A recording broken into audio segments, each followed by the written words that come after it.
Can economics save Canada? And what does it mean to be a Canadian? Check it out. Economics is a good servant, but not necessarily a good master. Economists are as prone to hubris as anyone else, probably in fact more prone to hubris. And economists are actually not always very good at forecasting things. For all of these things, economics not only doesn't even have the right answers, it isn't even answering the questions. Classical liberalism has no place for loyalty, for duty, for honor. And so it can't explain why do people join the army, unless they're done so at gunpoint. But lots of people join the army voluntarily because they want to defend their country. Why do people get married? Why do people form families? Why does religion speak to so many people? The nice thing about being conservative is you don't have to go to corner solutions, right? You don't, certainly for the left liberals, government's sort of always the answer. I mean, I'll come back to fertility. Our fertility rate is dropping like a stone. And it seems to me just it's a matter of mathematics that a society that is not reproducing itself is just not viable. Concepts with Shawn Whatley. Welcome to Concepts. My name is Shawn Whatley. Today I'm excited to have Tim Sargent with us. He has a PhD in economics and has spent 28 years working in the federal public service. He's held senior positions including Deputy Minister of Fisheries and Oceans, as well as Assistant Deputy Minister of International Trade, Finance, Agriculture. He's been in senior positions for the Privy Council Office, and he's currently Director of Domestic Policy at the Macdonald-Laurier Institute. We started our discussion with somewhat of an unfair question. I said, Tim, you're 28 years in government, or at least in the civil service side of things. Surely you should be able to understand what it means to be a Canadian. And so I said, Tim, what is a Canadian? And how do you become a Canadian? And he offers a fascinating answer to that. From there, we pivot to economics. Economics is a search for truth and clarity and measurement and statistics and data. How does someone with a deep history like he has within that mindset address some of the big problems today? Drug supply, crashing fertility rate, immigration that seems to have gone off the rails, defense security, medical assistance in dying, all the big juicy topics. How does an economic mindset address those issues? And so I think you'll enjoy Tim's answers on those. We also from there pivot to a deep discussion about classical liberalism versus conservatism. Tim mentions that conservatives are not very good at telling our own story or articulating our core principles. He suggests that most Canadians actually do have conservative tendencies and have a sense of what it means to be a conservative, but we don't have the words to describe them. And so a big part of what we need to do now is find those words to be able to come to an articulate defense of an intellectual conservatism. Tim is really someone that you won't hear anywhere else. He's a rare voice for someone with so much experience within the federal government and then willing to be able to talk about his ideas and some of the changes that he's gone through philosophically and from a political perspective over the last few decades in government. Don't forget to like and subscribe, and I appreciate you dropping by, and let's get on with the show. Tim Sargent, welcome. Thanks for having me, Shawn. My pleasure. I've been really looking forward to this. In the intro, I said that, here's someone with 28 years of experience in the federal public service, and I list all of your accolades and the important positions you've held. So, someone with 28 years of experience in the federal government, at the heart of the beast, shall we say, should be able to answer this question. What is Canada and what is a Canadian? Well, that's a great question. In some ways, I'm the wrong person to ask because I didn't actually grow up in Canada.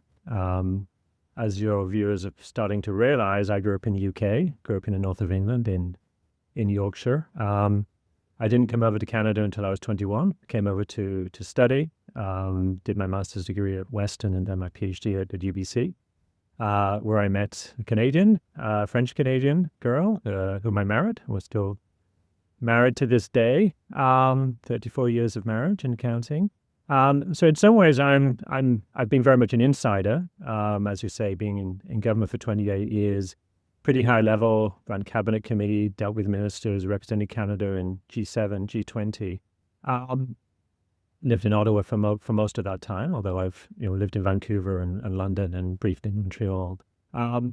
So I've seen things from the inside, but I'm also when you grew up in a country, in a different country, a lot of that just stays with you. And so now the UK is not such a different country from Canada, and so in many ways it gives me a bit of an advantage because it's easy for me to compare and contrast what I see in Canada with a country that has a very similar political tradition, although there are some very, very important differences I'm going to come to. So what makes Canada, what makes a Canadian, what makes any country? I would say it's geography and history. I think for Canada, geography is very, very important. One of the first things that hits you when I came to Canada for the first time was just how big it is. Like, it's really, really big. And in England, you drive for an hour, you'll be somewhere very different. They have a different accent. They support a different football team. Most Brits live very close to where they were born. And Canada is very different. It's very, huge spaces, drive for 2 hours and still, not have got to the next kind of big city. There's just so much space. Everything's bigger. But the other aspect of it as well is that Canada's weather is very, very much more extreme than the UK. In England, you can basically conduct a conversation outside in any month of the year. You might get wet, but you're not going to freeze to death. In Canada, you could freeze to death. You have to take weather seriously. Your life can be in danger just driving from Ottawa to Montreal some days. There's a big snowstorm. There's freezing rain. You have to think about these things. And I think that has given Canadians a hardiness, a toughness, but also a pragmatism. And I think a certain communitarianism as well. Like, you need neighbors to help you, and you help them knowing that they will help you fix your roof, deal with a storm, deal with wolves, who knows. So I think these things are hardwired into the Canadian soul. I think you see similar things in Scandinavian countries as well, for instance. You have this balance between, people recognize there needs to be a balance between communitarianism, but also self-reliance. This is not a society where you can afford to have a lot of people doing nothing. Everybody kind of needs to work, but we help each other out. So I think geography has been very important. Then the other thing is history. And of course, the UK doesn't have as much geography as Canada, but it has a whole lot more history. I grew up in a village, small village in the north of England, and the church literally across the road from my house was built in the 11th century. It was built almost 1,000 years ago. Canada doesn't have, except for Indigenous people, but for most people, Canada doesn't have that history. I mean, Canada's only been in the country for 150 years or so, although obviously it was settled a bit before that. But that isn't to say that the history isn't important in Canada. I'm tempted to say that historically, what makes a Canadian is somebody from the Anglo-Saxon tradition, shall we say, settled, or from the French tradition, settled in North America and is not an American and does not want to be an American. I think Canadians don't necessarily like the idea that they're defined by what they're not. But in many ways, that's, if you asking at a national level what defines a Canadian, that's probably the most important thing. But there's some things that go with that.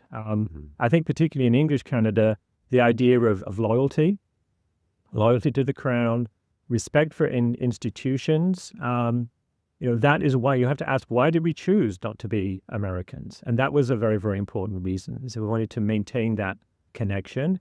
And I think that Canada still has that. Canada is a very loyal ally, showed that in 2 world wars. And I think Canada has been most comfortable and done best on the world stage when it has worked with its traditional allies, originally the UK, but then the US. And that's why times like today, when the US is acting in a way that's in many ways very inimical to Canada, is very, very hard for Canadians. Now, there is a strain of Canadian anti-Americanism, but I would say that that's not really what defines Canada and Canada's attitude to the US. We don't necessarily despise or dislike them. We want to be neighbors, but we don't want to be married.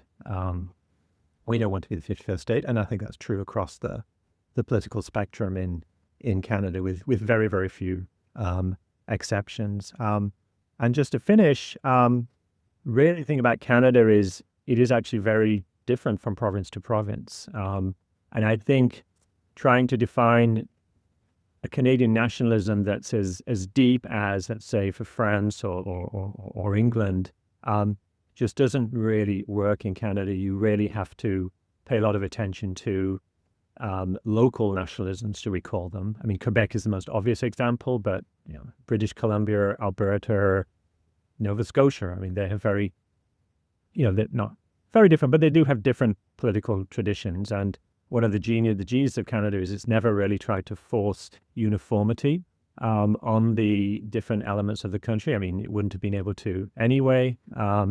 But I think there's much more kind of respect for that diversity than you'd see in some other countries which get impatient with regional diversity. Mm-hmm. Brilliant. Many of the things you said reminded me of what Andy Crooks had said, and he mentioned Desmond Morton, I believe, the historian, who talked about the land and the climate as being a central factor, and he also mentioned the communitarian ethos as a survival need or a survival benefit, just to be able to combat the elements. But Andy also said this, and this is why I bring up Andy. He said, all of this applies, everything that you've said applies across the country, regionalism, everything. He said, except for Southern Ontario. He said, you guys in Southern Ontario, he said, you Toronto people. I said, Andy, point of personal privilege. I grew up in Thunder Bay. He said, yes, you're living in Toronto for your sins. He joked. But he said, Toronto, especially Southern Ontario, he said, you have the extreme of an individualistic mindset. He said, you don't have to talk to anybody. You don't have to get along with any of your neighbors. You can just pursue whatever you want and not care a whit about Canadian history or the elements or pride on us coming to the defense of our allies, et cetera, et cetera. So I'm wondering what your thoughts might be on that. Is there an element of individualism that is insuperable? We can't overcome it in Southern Ontario, partly due to climate, partly due to population. And then if so, how do we become a Canadian then? How do we grow into some of the things that you've described, given this strong individualistic bent in Southern Ontario? So feel free to disagree with the priors that I've offered in the question, but I'd love to hear your thoughts on that. Well, I think Toronto still has snow and cold winters, although they're not that good at dealing with it. I would say Toronto still shares with, I think, other Canadian cities the fact that it's on a frontier. One thing that really struck me, it's true in Vancouver, it's true in Ottawa. If you look north, so let's take Ottawa, you look north, you see the Gatineau Hills. And beyond that, there really isn't anything else.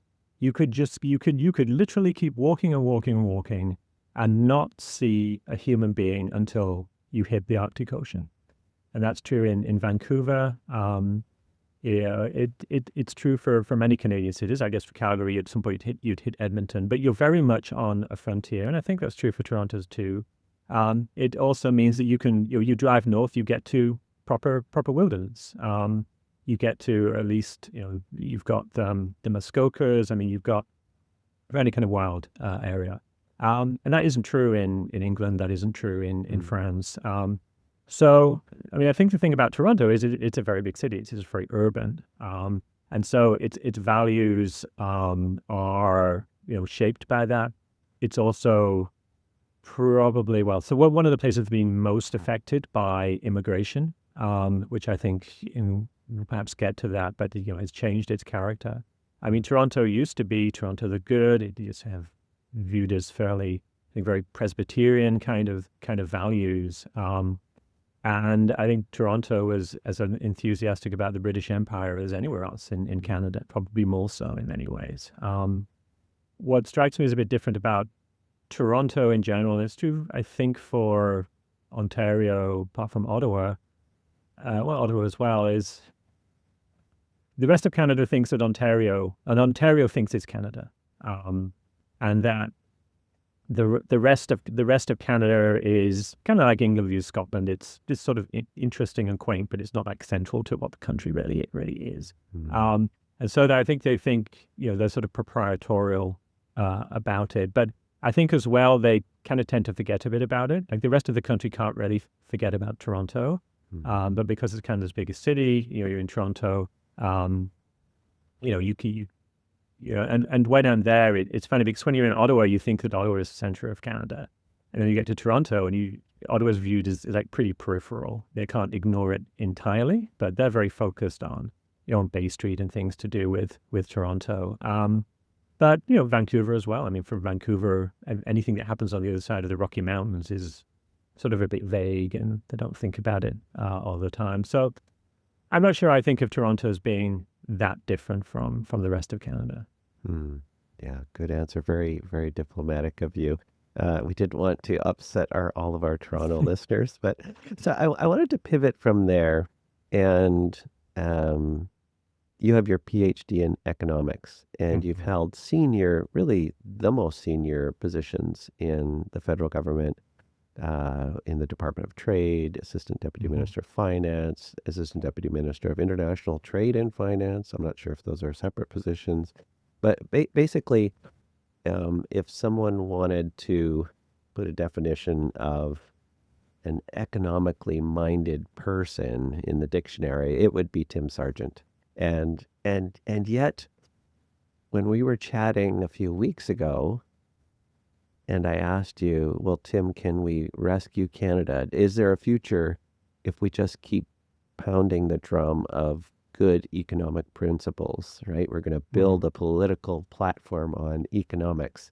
You said, well, I'm not so sure. And that's why I said, okay, I have to have you on the podcast. So I want to hear about the mindset to be an expert economist, a PhD in economist, and to excel as far as you could possibly go, I think, in Canada anyways, in the civil service with an economic mind. And now you're saying, yes, economics is good, but there's more. So tell us that story, PhD econ, and then what is the more that we need? Sure. And I think the short version will be that economics is a good servant, but not necessarily a good master. So let me expand on that and talk a little bit about my own journey. I would say, so when I was Associate Deputy of Finance, so this would be about 2014, 2015, I spent a lot of time on the international circuit. You could call me like a fully paid up member of the kind of the liberal cosmopolitan elite. And, I'd read my Financial Times, I would read my Economist, I'd have pretty free market views on most things economic, pretty, let's call them liberal views on most things, let's say social. And that was a very common position. And in fact, almost everybody I met, not just within Canada, but outside of Canada, largely shared that worldview. And it's very much a worldview of, a Tony Blair, Bill Clinton, as somebody who largely came of age in the 1990s, late 80s, 1990s. Those were very kind of comfortable views to have. People who grew up in that era, who came from middle class background, and worked in areas like government. I mean, that tended to be the value set that you had. And economics is a very powerful tool. The thing about economics, it can gives you answers, and it can often give you numerical answers to policy questions in the way that other disciplines just aren't really very good at doing. Economists like to think of themselves as kind of physicists that happen to study social phenomena, but that use a full range of tools that physicists do. When I was being trained as an economist, there was a vogue for mathematics that was very, very strong at that time. It's lessened a little bit subsequent to that, partly because the development of computing power has allowed empirical work to become much easier to do and has sort of opened up new vistas there. But when I was there, like pure math was very much the vogue. And math is very attractive. I find it very attractive. It seems to provide clarity. You feel like you're engaging with truth, with how the universe actually works. I also find math visually appealing. I find it beautiful, and I'm not the only person who thinks that. In fact, I forget which mathematician it was who said that mathematics must not only have truth, it must also have beauty. And so taking those powerful, attractive set of tools and applying them to real-world policy issues is very interesting, and again, it can be very powerful. And there are economic concepts which are, I think, very, very useful. I remain very much of that view. The idea that prices contain information, that the idea that government isn't able to run everything because it doesn't have the information required. It's to free markets to provide that information. Ideas like comparative advantage. It isn't how good you are at something, it's how good you are relative to someone else. So, I might be very good at making coffee, but I get someone else to do it because my time is better spent thinking big thoughts about the economy. These kinds of concepts are very useful. But one thing I certainly had discovered even before that is that economists are as prone to hubris as anyone else, probably in fact more prone to hubris. And economists are actually not always very good at forecasting things. So, I was in the forecasting unit of finance just before the Great Recession, and we certainly didn't forecast it. And in retrospect, the signs were there. And I would say as well, what really I started to wonder about economics was, I think, the kind of problems that were being thrown up in the policy world. And I guess the changing international environment. You look, I was on the international beat for Brexit and for the election of Donald Trump. Both of these things were viewed as kind of horrendous by the people that I dealt with. I myself, firstly, didn't expect either of them. I was confidently predicting the opposite results, and viewed these with horror. Although my views have become much more nuanced, shall we say, on both of those things.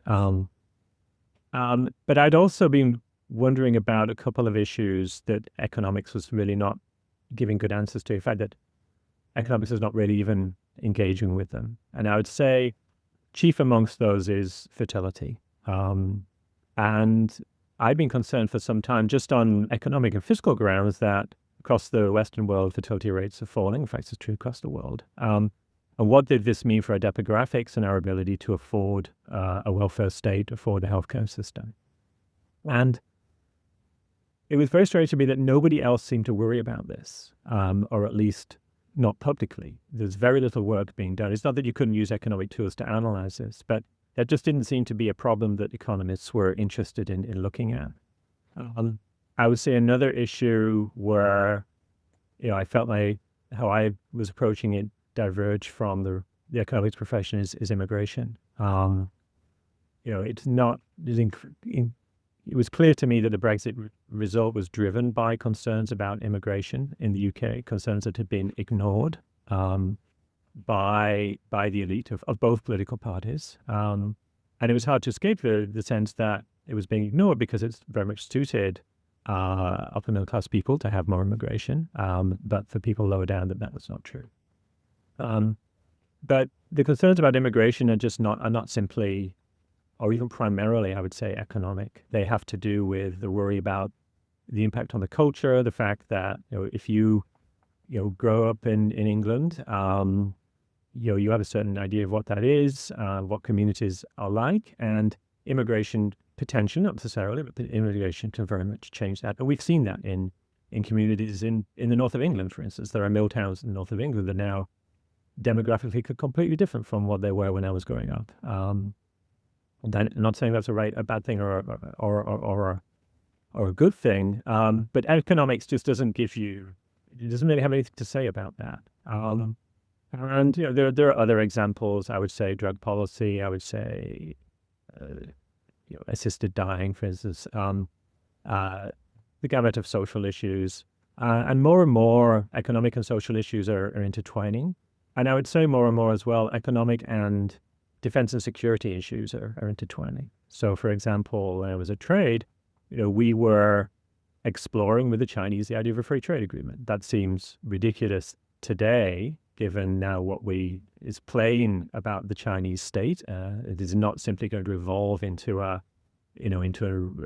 liberal democracy. But 10 years ago, that was being explored. So for all of these things, economics not only doesn't even have the right answers, it isn't even answering the questions. And that's because economics has a value system built into it of, let's call it classical liberalism. Methodological individualism is how these are the assumptions that economists make to then go off and answer questions. And those assumptions can be very useful when you're looking at very sort of narrow, specific economic questions, but they don't really help you when you're getting into family, or what is it? Depends on what is a family, what is a community, what is a nation. Economics doesn't, because it's built on this classical liberal foundation that rejects those things and sees everyone as an atomistic individual with no obligations. It just isn't very good at grappling with these questions. That's not to say that economics couldn't help you. Let's suppose you wanted to boost fertility. What would be some tools to do that?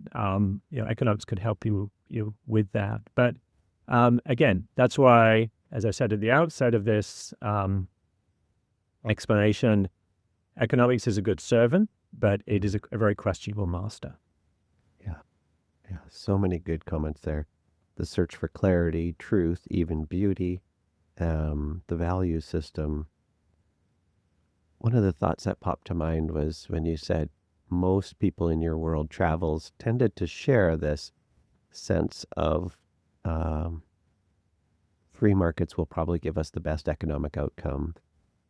And there was also a hint when you said in there we could come up with economic solutions. So I thought, so he's kind of a Keynesian as well. So maybe he thinks that, yes, economy, yes, free enterprise, but also maybe we can have expert managers control things. So you don't have to answer that right now, but that's a thought that did pop to mind. But what I wanted to ask you is, okay, so you've now seen that maybe some of the biggest issues that we're facing right now are going to require something even more than what economics can offer. Economics is a great tool, but it's not going to be able to help us stick handle out of some of the difficulties we find ourselves in.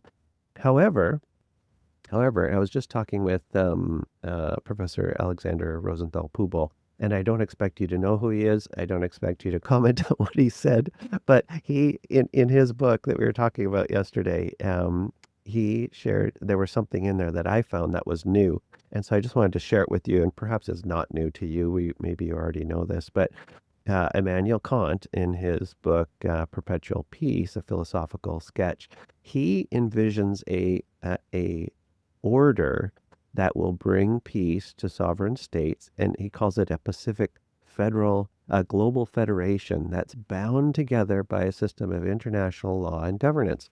And so, of course, this sounds very much like the EU in 1992 was formed, and then the World Trade Organization.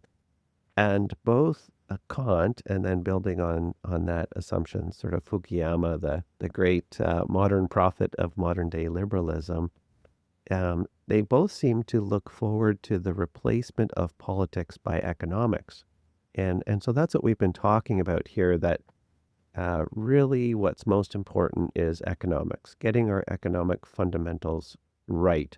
And there's some truth in that for sure. But my question for you is, So you seem to have taken a step back, and you're able to see that maybe we're going to need some other tools in our toolkit besides just great economic thinking. Are other people thinking the way Tim Sargent is thinking? Are you a lone wolf here that's just out in the wilderness and no one's standing around you? Or are you finding other people within your 28 years of experience, or other people in the economic community that are saying, hey, we need to start thinking something a little different to be able to come up with policies and approaches for some of the big problems that you listed? I won't repeat them: fertility, immigration, etc. So are you all by yourself on an island shouting into the wind like King Lear, or are there other people with you saying the same thing? I think, it has become increasingly clear that a lot of the standard prescriptions are either not working or are limited in their application to some of these big problems.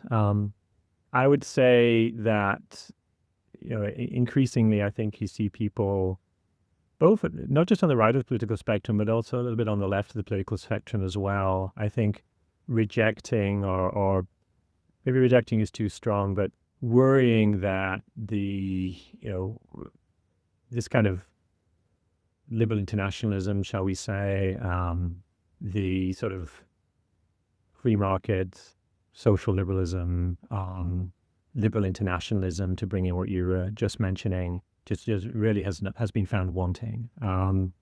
And I would use as an example of that immigration, where the debate on immigration in Canada has just moved night and day over the last 2 or 3 years, as it has in the UK, as it has in the US. But in Canada is particularly striking because questioning immigration policy was verboten across the political spectrum for the whole time that I've been in Canada. And then it just felt like in the space of a couple of 1 or 2 years, it really shifted. Now, of course, what had happened is that the Trudeau government, as in so many things, it basically tested these ideas to destruction. And like Boris Johnson in the UK had panicked immediately after COVID, really ramped up temporary immigration, had also been ramping up permanent immigration as well. And I think it just became obvious to a lot of people that is just imposing too many strains on our society, not just economically, but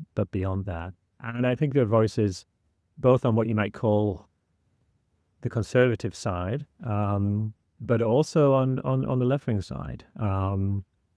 My thesis supervisor at UBC, Professor David Green, who would certainly not think of himself as being on the right. UBC is probably one of the most left-wing economic departments in the country.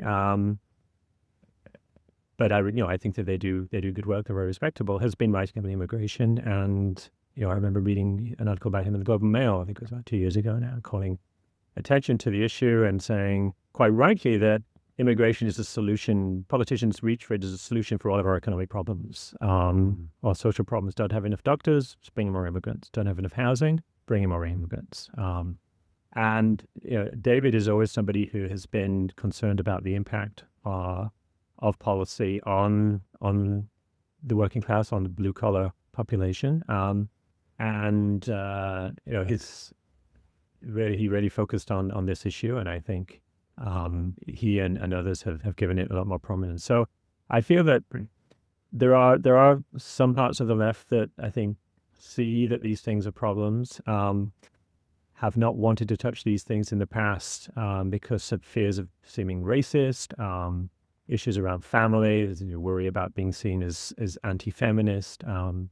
And those have been concerns on the right as well, has been afraid of touching these issues because they're afraid of being tarred with those brushes as well. But I think now on the right, there's a very, very lively conversations going on about all of these issues, and not taking for granted the kind of off-limits signs that have been there on these issues since the 70s in many ways. I think now people are asking important questions about what is the role of women in society, should we accept sort of whole everything that the feminist movement has said? People have called attention to the fact that women are actually less happy than their mothers or grandmothers were, and I think that is that debate is now much more active than it was even 5 years ago. So I do think that this is a very interesting time. I feel that a lot of people of my generation and in my world have not been marking their views to market. And that's probably, common when you're in middle age. You kind of, you have your set of ideas, you've sort of built your life around that, and you are very resistant to having those challenged. And so you tend to sort of try and interpret the facts to be consistent with your ideas, as opposed to, changing your ideas to match the facts. And I would say, just harking back to our discussion on economics, I think one of the advantages of economics, for all the flaws that I've said, and for all its basis on classical liberalism, you are forced to confront facts in economics. You cannot forever build castles in the sky the way I think some other social science disciplines do. You are forced to kind of contend with the facts. And that's particularly true when you're in government. When you're in government, you are forced to confront facts. You're making policy. You are forced to confront a range of stakeholders, a range of views. I mean, not just facts, but like different views. And Winston Churchill once said that in a long career in politics, he had often been forced to eat his words, and that he'd always found it a very wholesome diet. And I think about many things that I've thought were true of the world when I started my career, and I've been forced to change them. Like, my job has been to give credible advice to politicians, and you can't just say things that just are clearly being disproved by reality. And I would say, just to finish off, one of the things I found attractive about conservatism, or at least how I understand conservatism, and perhaps we'll get to this, it is fundamentally an empirical exercise, and it doesn't think that you can derive everything about the world from a short series of axioms, whereas classical liberals very much do believe that, and I think it's been clear that those classical liberal axioms, I don't think have been working. So, beautiful segue to where we wanted to go. So this is fantastic. You mentioned conservatives, you mentioned classical liberals. Now I want to give a shout out to many of our listeners who continue to identify as classical liberals. I love you guys, and my libertarian friends too. I love you as well. The beauty of classical liberalism, at least in my mind, is that it's a thin philosophy that really does a fantastic job when everybody else is in agreement on the priors that we don't have to ask questions about. So everybody had a good mom who told them how to behave. They know how to tell the truth. They know that admitting that you're wrong and eating your words is actually an honorable thing to do. So someone taught Winston Churchill that. Someone taught Tim Sargent that. You didn't learn that from your classical liberalism. Those are ideas that you bring into it. Now, in fairness, the classical liberals will say, well, actually, we go all the way back to the Greeks, and we could have a historical debate about that. I disagree with that fundamentally. But again, using this appreciative inquiry kind of approach, I see the folks on the left, at least the honorable ones that want to have dialogue. You mentioned your thesis supervisor, are really left-wing liberals, and then we're having debates with right-wing liberals. So we both agree on the primacy of the individual and the idea that truth is going to be true everywhere, and we can slowly make things better, and we're all equal, egalitarianism. However, I think, and this is me now, I'm just giving you my idea, you could tell me why I'm wrong, and I'm not the only person saying this, but I think we've drawn as much as we can out of this fundamentally liberal approach of whether it's left-wing liberalism, right-wing liberalism, classical liberalism, if you will. We now are faced with having to get back to basics. What does it mean to be a human? what is knowledge? You mentioned empiricism, and I like to think of an intellectual conservatism as being historically empirical. We look to history to find out all these experiments that failed, and maybe we could learn something from them before just jumping ahead with a perfectly formed plan. So when you and I were talking, you started to really dilate on this, and you mentioned Roger Scruton, and you mentioned not a conservatism based on ideological positions on this issue and that issue and the next issue. Some people in the broader conservative tent are very much that way, right? Everything's cut and dried. This is the position you must take on this issue. This is the position on that issue. But you were sharing a view of conservatism that really was wrestling with the underlying ideas, the bigger questions. The philosophers call them the metaphysical questions. What is knowledge? How do we know things? What does it mean to be human? How should we organize ourselves together? And so I wonder if you could dilate on that. And also, can we even recover that or discover it in Canada? Because Canada has been proud, especially in the conservative circles, of being anti-intellectual, right? We don't have a contemplative tradition. And I get the sense from you, at least when we were chatting earlier, a few weeks back, that you said, no, there's opportunity here. This is where we can go. And you really seem to come alive with that. Now, again, tell me what I got wrong, but I want you to dilate on that. Where is the opportunity lying now?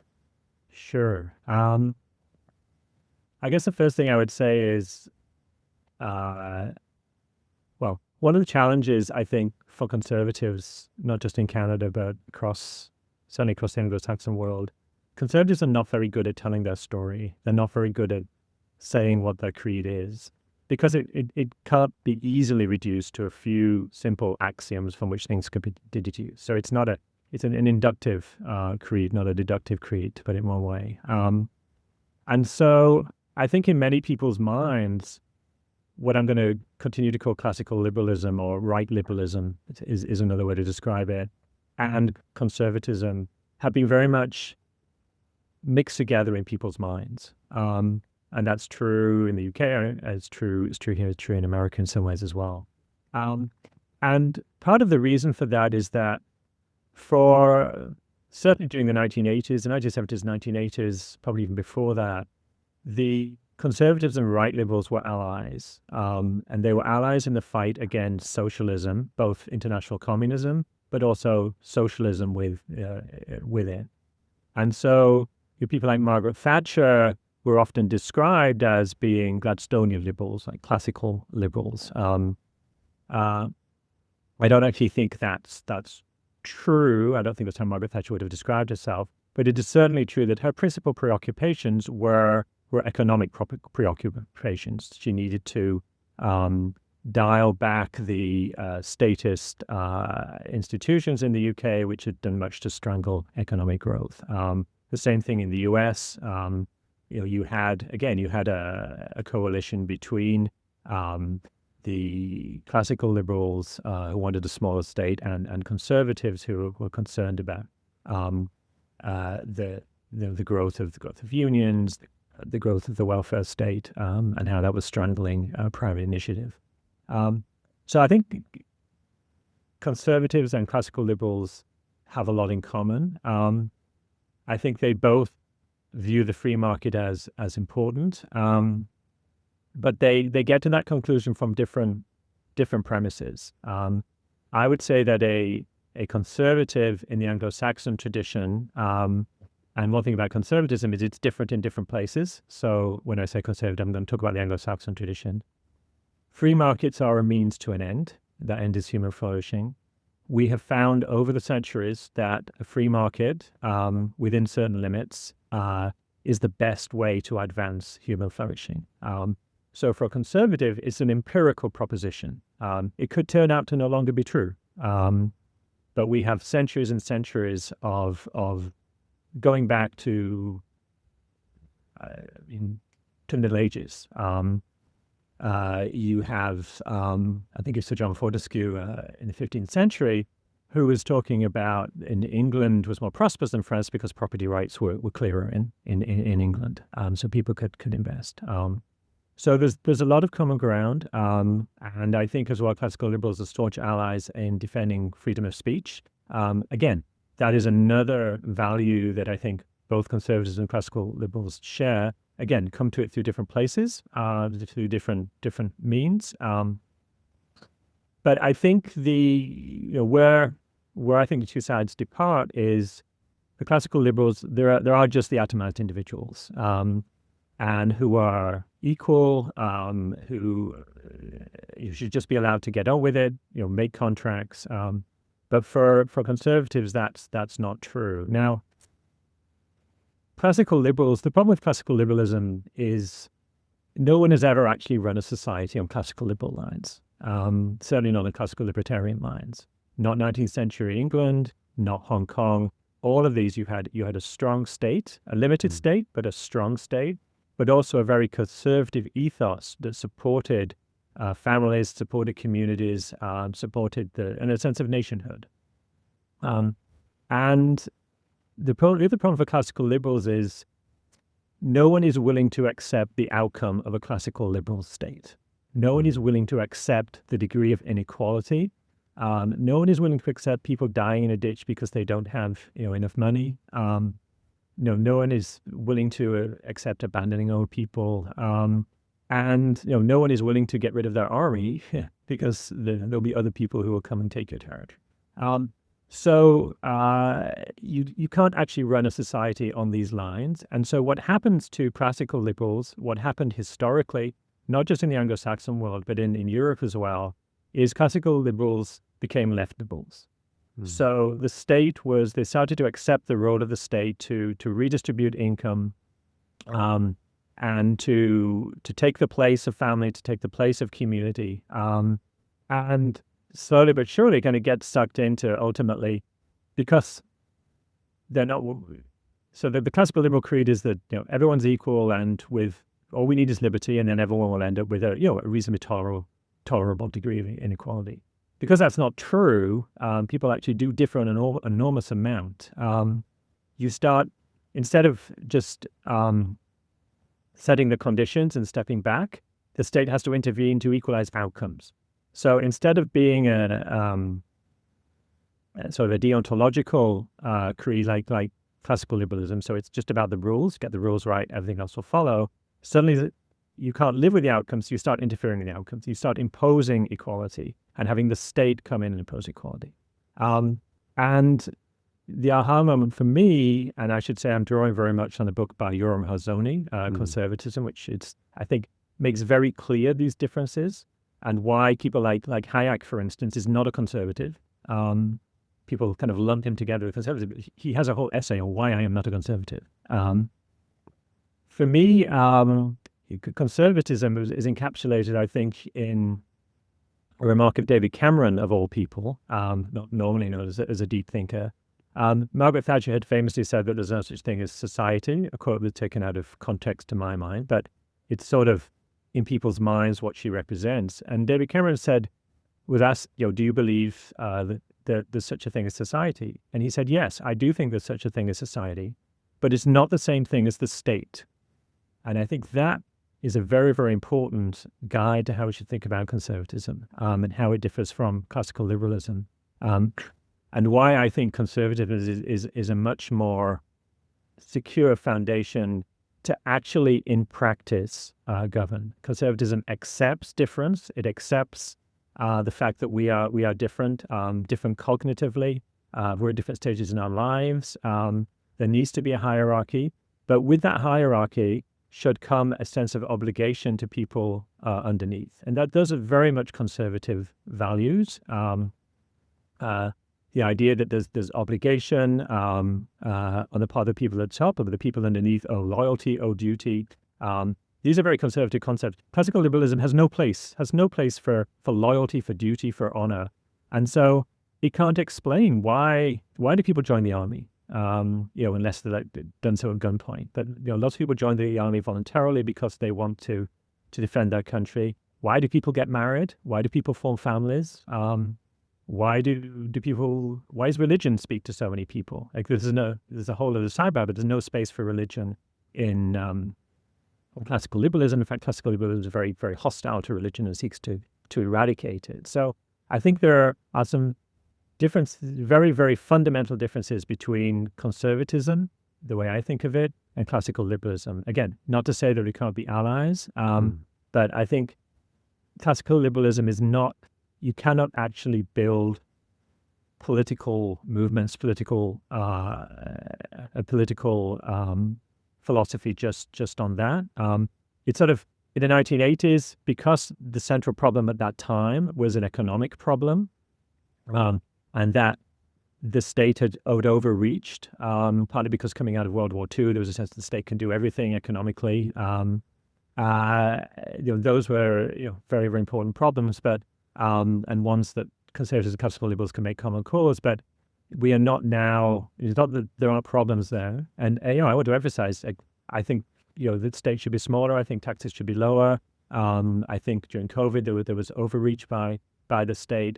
So I don't disagree with my classical liberal friends on some of these, what I would think of as narrow economic issues. But there's a whole series of other issues, as we talked about, where I think just classical liberals not just get to the wrong place, but they get to a place that they're just not going to be able to turn into political action. And just to finish, I think Canadians are actually temperamentally inclined more to the conservative side than the classical liberal side, because as we talked about earlier, sort of these values of communitarianism, but also loyalty, attachment to institutions, those are very conservative ideas. Canada is not a particularly ideological country, let's say, unlike France, for instance. Its conception of itself is not primarily an attachment to a set of ideas or a document.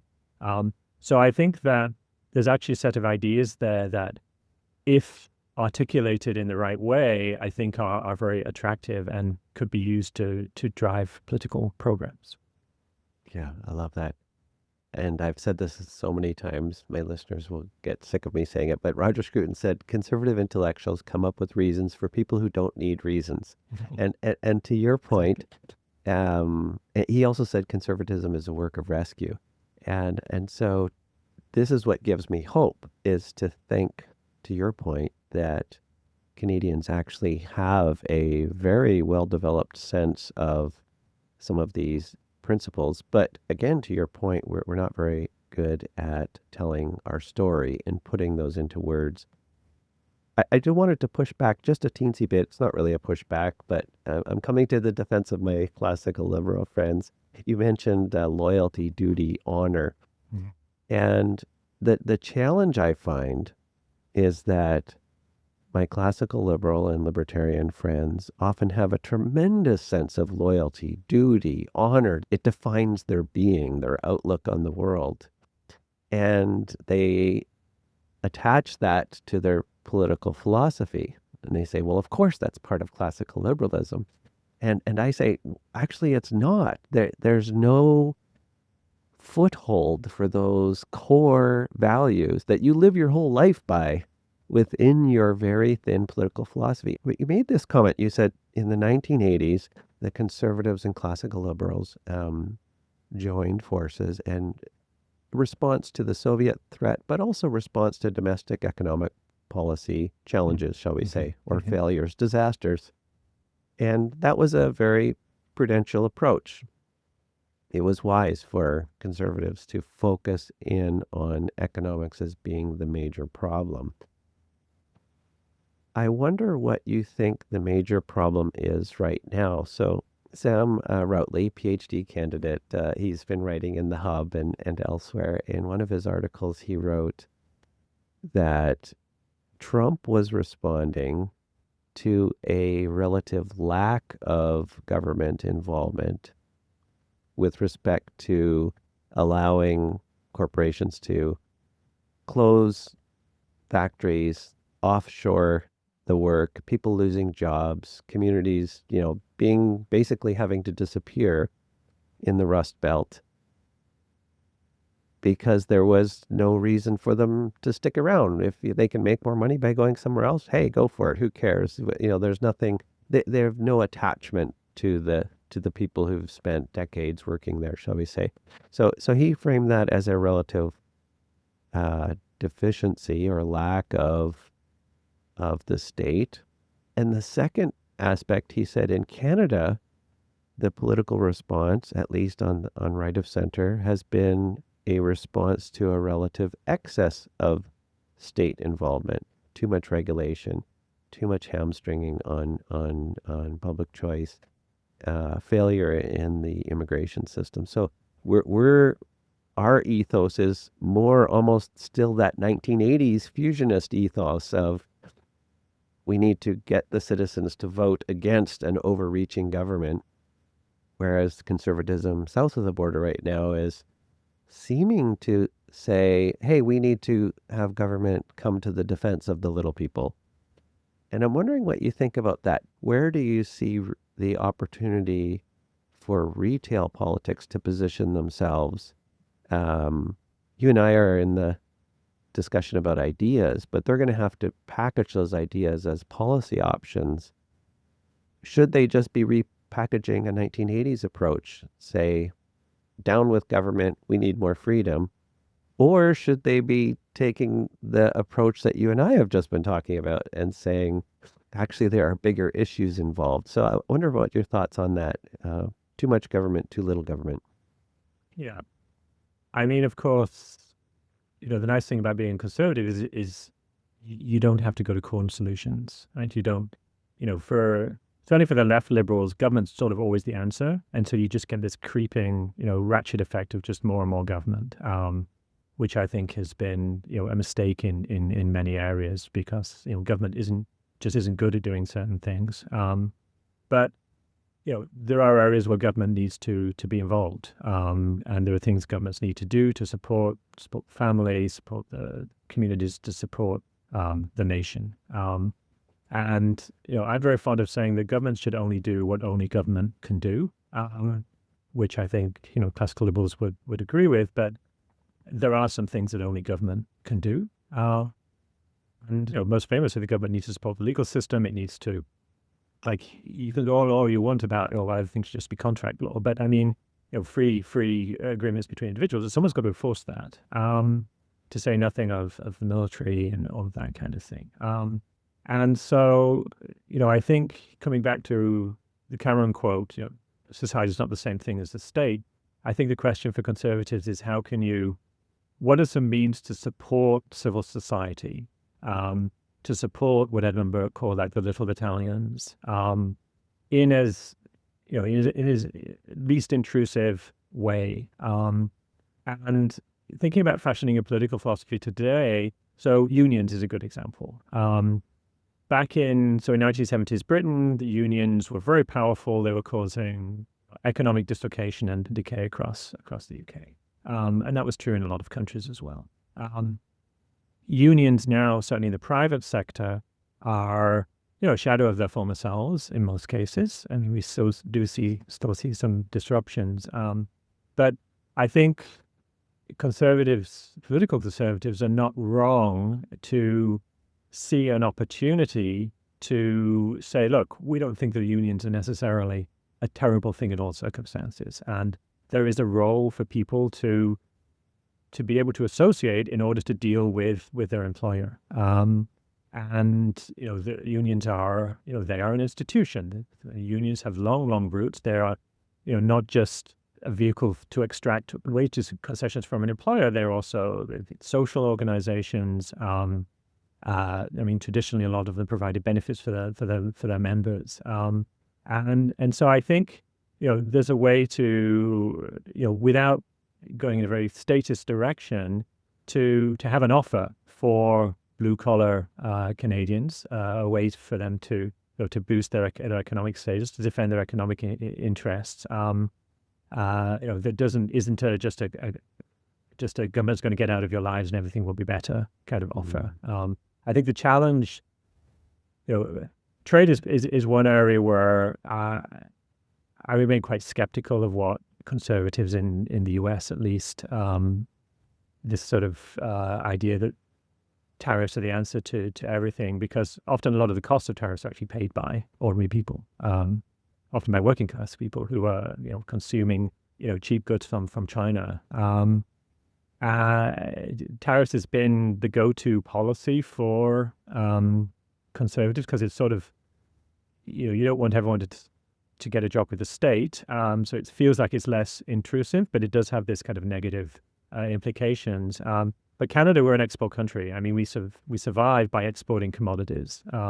It just isn't tenable for us to say, okay, we're just going to put up a wall around our economy. That isn't to say that I don't think that we have, in many cases, prioritized the interests of big business over ordinary people. But tariffs, I'm not sure it's going to work out that well for the Americans. It's certainly not something that we can try here. So, but I think there are other tools that we should be thinking about. As I said, support for unions. I think we also need to think hard about ownership and Canadian ownership of sort of our large companies. We've seen so many companies move south of the border or elsewhere in the world. Yes, I mean, there are some Canadian success stories, like Thomson Reuters, for instance. But, I think about corporate Canada now, particularly if you go to Toronto, you go to a business event, and it's the only Canadian companies there are the banks, the telcos, the regulated industries. And they have to be very careful about what they say. I think in Canada, we have not seen big business, at least until very recently, speak out enough about a lot of the problems that we face. I think the exception to that, I think, would be the energy sector.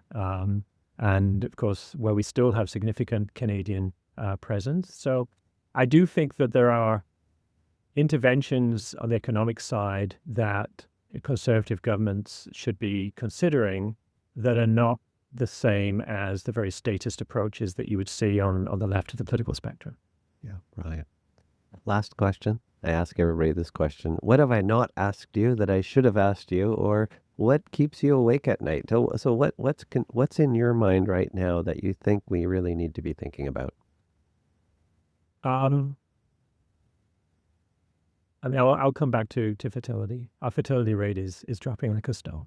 And it seems to me, just as a matter of mathematics, that a society that is not reproducing itself is just not viable. And the challenge with this problem, it's a long-term problem, it's going to be a long-term solution.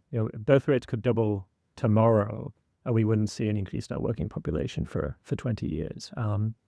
Immigration was seen as a solution, I think, for a lot of reasons. I think it's become clear that that's not, in part because birth rates are dropping across the developed world, developing world as well. India now is sinking below replacement. And, the one country that is very resistant to this is Israel, which is a country that has a sense of purpose and I think has, you can agree or disagree with what they do in the international sphere, but it is a country that is run on a lot of, I would say, conservative principles. And so working back from fertility, you try and think about the reasons why it's declining. And it's clear that it's not simply an economic problem. It's not that people can't afford to have children.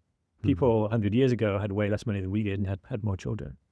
There is a deep cultural problem. There are deep cultural issues that are forcing that fertility rate down, and they are connected with family, with marriage. I said earlier that women in particular are not happy, are not as happy as they were a generation ago. You look at young people, the rise in mental illness, the inability to form attachments, people getting married or forming romantic relationships later and later. All of these things, I think, are connected, and I think we are starting, I think, at least on the right of the political spectrum, to wrestle with these issues. Even a few people now on the left are noticing them, but I don't think people are really yet, for the most part, sufficiently seized with how threatening this issue is, how big an issue this is. I mean, we should be spending way more time as a country digging into this issue and thinking about solutions. Brilliant. Tim Sargent, thanks for spending the time with me this morning. Thanks. It was a pleasure.